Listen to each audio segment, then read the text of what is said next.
Geodesic machining, Morph, between multiple curves.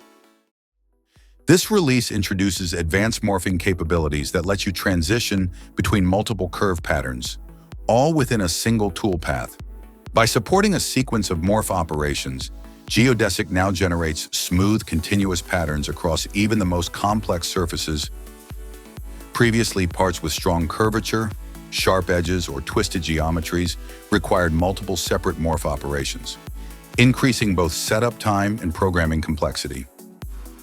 Now those steps can be consolidated into a single, streamlined process.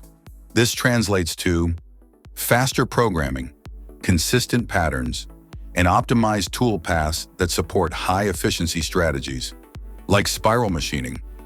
Geodesic machining, now more powerful, more flexible, and more efficient.